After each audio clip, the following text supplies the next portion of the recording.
Today, we are diving into a classic, Mircea Eliade's The Sacred and the Profane. And look, this is one of those books that doesn't just hand you new facts. Oh no, it gives you a completely different lens to see reality itself. It suggests that for most of human history, people haven't lived in one world, but two. But before we get deep into that, let me just ask you something. Think about your own life, right now. Is every single space you occupy really the same? I mean, is the house you grew up in really the same? Does it have the same feel as some random hotel room? And what about time? Is the hour you spend lost in a creative project really equal to an hour spent waiting in line at the DMV? Eliade's whole point starts here, with our own intuition that tells us, no, not all of reality feels the same. Okay, so let's get into it. Eliade starts by describing the world that most of us modern folks live in and day out. And he gives this reality a specific name. He calls it the profane experience. So in this profane view, space is basically just a blank grid. Think of it like a giant sheet of graph paper. You can stretch it, you can divide it, but no single point is more important than any other. There's no sacred up, no cosmic down, no inherent center to the world. It's just a neutral container for all our stuff. And it's pretty much the same story for what he calls profane time. It's the tick-tock of the clock, right? Just one moment after another in a straight, unstoppable line.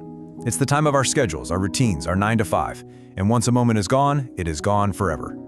But, and this is the absolute core of his argument, Eliade says that for what he calls Homo Religiosus, or religious man, this is only half the picture. He argues that there's another reality that can, and does, literally break through into our everyday world. And this other reality? It is fundamentally different. He has a special name for this breakthrough, a hierophany. It's a moment when the sacred shows itself. And this isn't just a nice idea or a warm feeling. For Eliade, it's a real event. It's when something wholly other, a completely different order of reality, manifests. And when that happens, everything changes. It creates a rupture, a tear in the ordinary fabric of space and time. This slide really just lays it all out, doesn't it?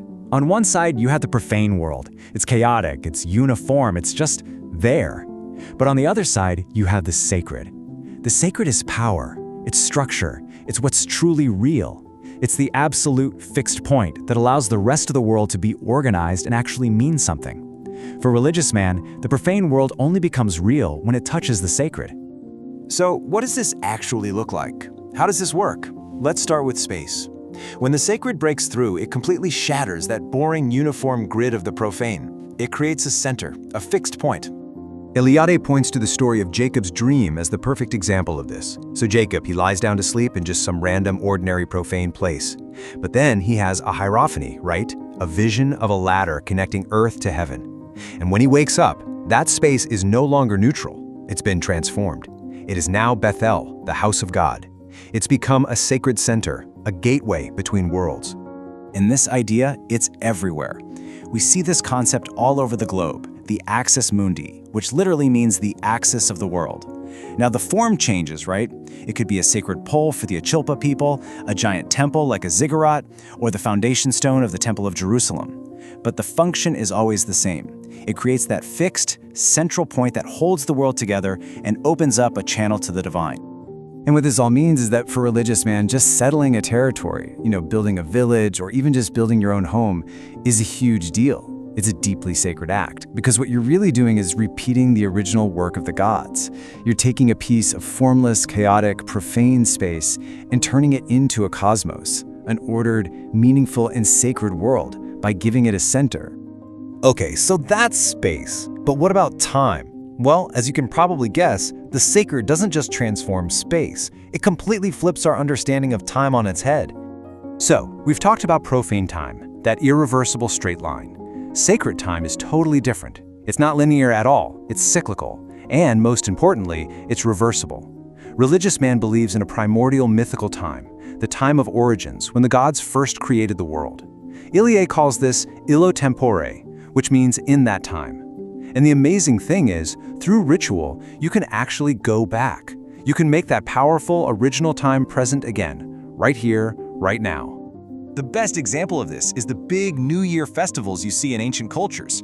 It was a whole process. First, they'd perform rituals to completely abolish the past year, with all its mistakes and decay. It was like a symbolic end of the world. Then, they would recite the creation myth. And this wasn't just storytelling. It was a ritual that made the original creation happen all over again. And the result? Time itself was regenerated. The world was reborn, fresh, pure, and strong, just as it was in the beginning. So, let's put it all together. You have sacred space, which gives the world a center, a point of absolute reality. And you have sacred time, which lets you return to that powerful moment of creation. When you combine these two, you get the ultimate guiding principle for the life of religious man. This quote from an ancient Hindu text just says it all, perfectly. We must do what the gods did in the beginning. To live a life that is real and full of meaning, you don't invent new things to do. You imitate the divine models that the gods established in illo tempore, back in that sacred original time. And this isn't just for big ceremonies. This applies to everything. A life only becomes real if it's a repetition of these divine acts. So marriage isn't just a social contract, it's a reenactment of the sacred marriage between heaven and earth. Building a home isn't just construction, it's repeating the creation of the cosmos. Every single meaningful human activity, from eating to working, is sanctified by being a repetition of a divine model. And, well, this brings it all back to us, doesn't it? Eliade does this masterful job of laying out this incredibly rich, meaningful world of sacred centers and renewable time, but he's always contrasting it with our modern, profane experience. And so he leaves us with this huge, kind of unsettling question. In a world like ours, a world that has been largely desacralized, where space is neutral and time just moves in one direction, how do we find our center? How do we ground our own lives in something that feels real, powerful, and truly deeply meaningful?